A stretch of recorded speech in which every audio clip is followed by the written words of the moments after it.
Assalamualaikum warahmatullahi wabarakatuh. Perkenalkan, nama saya Sri Herlina dengan NIM 10 12 21 01 0031 dari Fakultas Ekonomi dan Bisnis Universitas Islam Indragiri, Prodi Manajemen 6A, dengan mata kuliah Industrial Organisasi dan Hubungan Industri oleh dosen pengampu Bapak Haji Agus Maulana SEMM. Di sini saya akan membahas tentang pentingnya meningkatkan keragaman tenaga kerja di dalam sebuah perusahaan.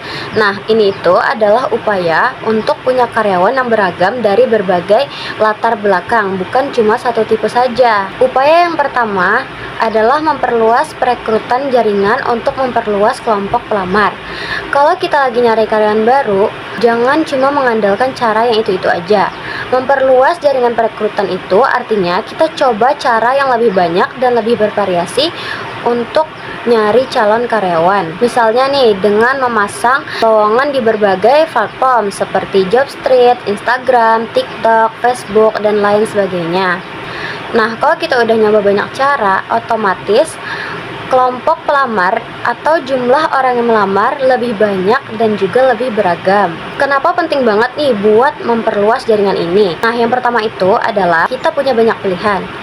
Kalau yang daftar cuma sedikit, otomatis pilihan juga terbatas. Tapi kalau banyak, kita bisa pilih nih yang mana yang paling pas dan yang paling bagus dari sekian banyaknya pelamar. Yang kedua, dapat talenta yang lebih baik. Dengan pilihan yang luas, kemungkinan kita akan mendapatkan orang-orang yang memiliki skill yang bagus dan juga pengalaman yang lebih relevan. Yang ketiga, keragaman tim. Semakin beragam latar belakang pelamar, semakin beragam pula ide dan juga perspektif di dalam sebuah tim. Jadi intinya memperluas jaringan perekrutan untuk memperluas kelompok pelamar itu adalah kita mencoba lebih banyak cara agar orang lebih banyak tahu adanya lowongan dan lebih banyak juga orang yang tertarik untuk melamar. Nah, hal ini dapat kita jadikan opsi nih untuk mendapatkan karyawan terbaik sesuai dengan kebutuhan perusahaan. Yang ketiga, pastikan proses seleksi tidak diskriminatif. Ketika kita lagi nyari atau milih karyawan, kita tidak boleh pilih-pilih atau membeda-bedakan berdasarkan hal-hal yang tidak ada hubungannya dengan kemampuan kerjanya. Nah, intinya yang kita nilai itu adalah skill, pengalaman, sama potensi kerja. Nah, mengapa hal ini tuh penting banget nih? Yang pertama itu adalah biar adil. Nah, jadi semua orang itu punya kesempatan untuk menunjukkan kemampuannya. Nah, ini juga bagus untuk citra perusahaan. Terus yang kedua, dapat karyawan yang terbaik.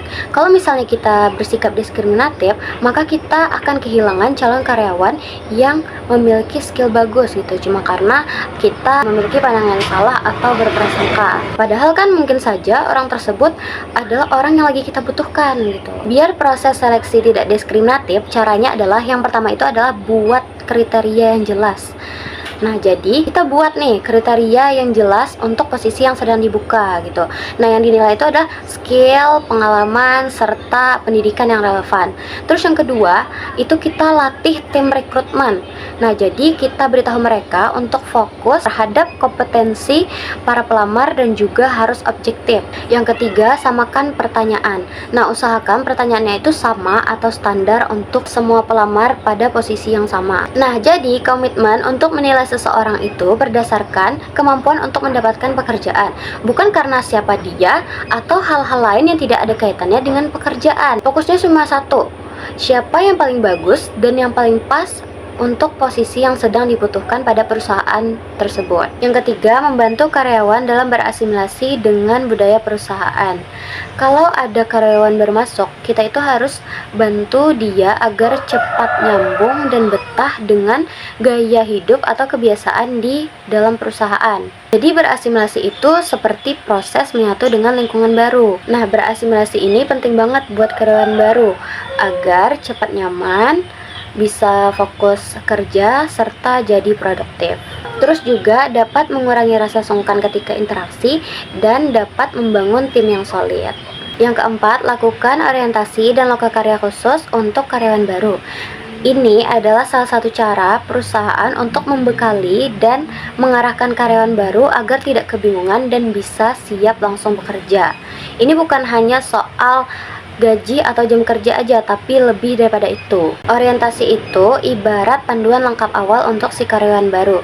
Nah, di sesi ini perusahaan akan ngasih tahu banyak hal penting, misalnya seperti diajak kenalan dengan siapa aja orang-orang yang ada di perusahaan, apa saja aturan-aturannya. Pokoknya orientasi ini bikin karyawan baru memiliki gambaran utuh tentang dunia tempat dia bekerja. Setelah itu ada lokakarya khusus. Nah, kalau orientasi tadi adalah pengenalan umum, kalau lokakarya lebih ke latihan praktek biar lebih bagus. Di sini karyawan baru akan diajari skill atau sistem yang spesifik yang bakal sering ia pakai pada pekerjaannya. Yang kelima, budaya bukan slogan pajangan saja, tapi untuk dipatuhi dan dilaksanakan. Jadi, setiap perusahaan itu memiliki kepribadian dan aturan main yang disebut dengan budaya perusahaan. Nah, kadang-kadang perusahaan itu bisa membuat banner atau poster besar di lobi kantor yang isinya itu slogan dan nilai-nilai perusahaan. Slogan atau nilai-nilai perusahaan yang dipajang itu jangan cuma jadi tulisan manis pada dinding kantor saja. Jangan cuma jadi omongan pertama, terus habis itu dilupakan. Jadi budaya itu harus benar-benar dilaksanakan dan menjadi kebiasaan untuk semua orang yang ada di perusahaan tersebut. Yang terakhir, yang keenam, arsitektur perusahaan. Bahan bakunya adalah karyawan. Arsitektur perusahaan adalah gambaran tentang bagaimana sebuah perusahaan disusun dan dijalankan. Nah, ketika dibilang bahan bakunya adalah karyawan, ini tuh maksudnya adalah sebagus apapun desain atau arsitektur perusahaan, kalau bahan bakunya yaitu karyawan tidak berkualitas atau tidak tepat, maka perusahaan tidak akan berdiri kokoh atau bahkan bisa roboh. Jadi, karyawan itu adalah elemen yang paling dasar dan krusial yang membangun dan menjalankan seluruh arsitektur perusahaan. Nah, keenam poin tadi itu intinya adalah semua langkah dan cara yang saling terkait yang dipakai perusahaan buat benar-benar punya tim karyawan yang beragam, mulai dari cari orangnya, memilihnya, mengembangkan kemampuannya, sampai membuat mereka betah bekerja. Sekian presentasi dari saya, mohon maaf jika ada kesalahan. Fakultas Ekonomi Hebat, Unisi Berjaya, dan Gemilang. Wassalamualaikum warahmatullahi wabarakatuh.